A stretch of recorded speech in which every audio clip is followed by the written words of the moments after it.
Welcome back. امریکی صدر ایران کے حوالے سے کافی بیانات دے رہے ہیں اور پر امید ہیں کہ جلد معاہدہ ہونے کو ہے، اور انہوں نے غزہ کا بھی ذکر کیا ہے۔ انہی تمام امور پر بات کرنے کے لیے ہمارے ساتھ ہیں سابق سفیر حسین حقانی صاحب، ماہر ہیں بین الاقوامی امور کے۔ بہت شکریہ فار جوائننگ اس۔ حقانی صاحب، جو ایرانی وزارت خارجہ ہے اور وزیر خارجہ تو اس کی تردید کر رہے ہیں، وہ کہہ رہے ہیں کہ اس قسم کا کوئی انتظام ابھی نہیں ہوا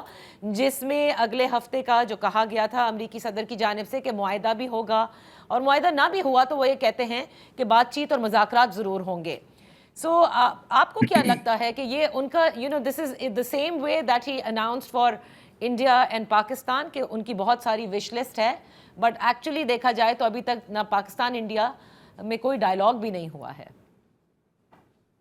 دیکھیں، اس کو اس طرح سے دیکھیے کہ صدر ٹرمپ کا ایک مخصوص مزاج ہے۔ وہ یہ بات سمجھتے ہیں کہ دنیا خبروں کی بھوکی ہے۔ سوشل میڈیا دور میں ہر بات کے اوپر لوگ توجہ دے رہے ہوتے ہیں، ہر بات کو دہرا رہے ہوتے ہیں، تو وہ اس سے فائدہ بھی اٹھاتے ہیں۔ جب جنگ بندی ہوئی بھارت اور پاکستان کی، تو اس میں ان کی یا ان کے حکام کی بھارت سے کیا بات ہوئی، پاکستان سے کیا بات ہوئی، پاکستان اور بھارت کے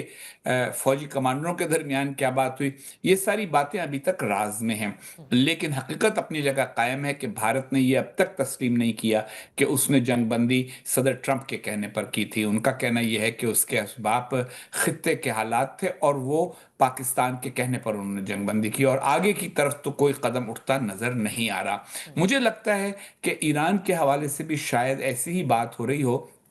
لیکن مشرق وسطی میں کچھ تبدیلیوں کا امکان بہرحال ہے، کیونکہ اس خطے میں صرف ایران اور اسرائیل ہی دو ایکٹرز نہیں ہیں، بلکہ دوسرے اور بہت سے ایکٹرز بھی ہیں۔ تو ممکن ہے کہ صدر ٹرمپ اور ان کی ٹیم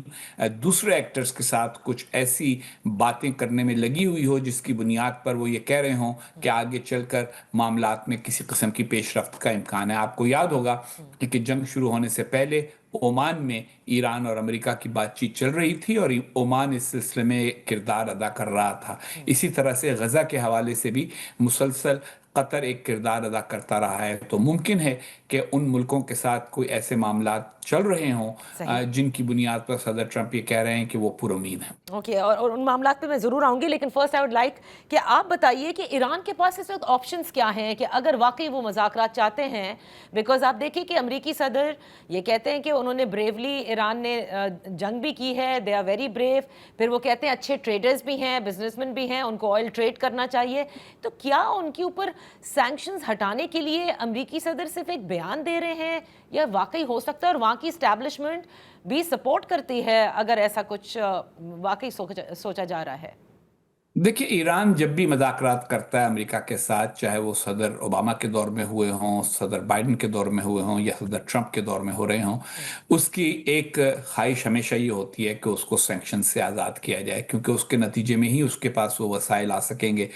جن سے وہ اپنی مسلح افواج کو بھی دوبارہ سے پاؤں پہ کھڑا کر سکے گا، اور سب سے بڑھ کر یہ کہ اپنے عوام کو کچھ سہولتیں دے سکے گا جو کئی سال سے نہیں دی گئیں۔ ایران کے عوام مسلسل عذاب اور مشکل میں مبتلا رہے ہیں۔ لیکن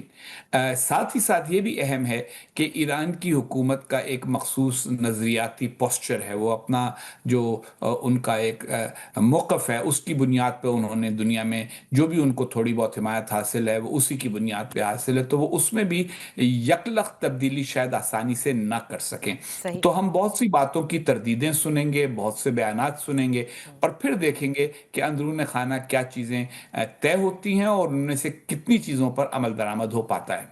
لیکن آپ، اگر میں آپ سے پوچھوں، ظاہر ہے یہ تو ایران کیا فیصلے لیتا ہے، یہ ان کی حکومت ہے، but do you not think کہ ایک ایسی رجیم جس کے حوالے سے وہ انہوں نے خود کہا، امریکی صدر کا کہنا کہ وہ بالکل رجیم چینج نہیں چاہتے، اس رجیم کے حوالے سے ہم دیکھ رہے ہیں کہ ایران کے اندر بڑی سیلیبریشنز بھی ہو رہی ہیں، اور اس وقت وہاں پر بھی ایک طرح سے جو وہاں کے جرنلسٹ ہمیں بتاتے ہیں کہ قومی یکجہتی کی فضا بھی ہے، سو اس کو، اس رجیم کو کیش کرتے ہوئے ایران کی اس اکنامک ہیلتھ کو بھی امپروو کرنے کی ضرورت ہے، and they have that option to do it۔ دیکھیے، روس اور یوکرین کا تنازع ہو، بھارت پاکستان کا تنازع ہو، یا ایران اسرائیل کا تنازع ہو، یا فلسطینیوں کا مستقبل ہو، ہر حوالے سے جو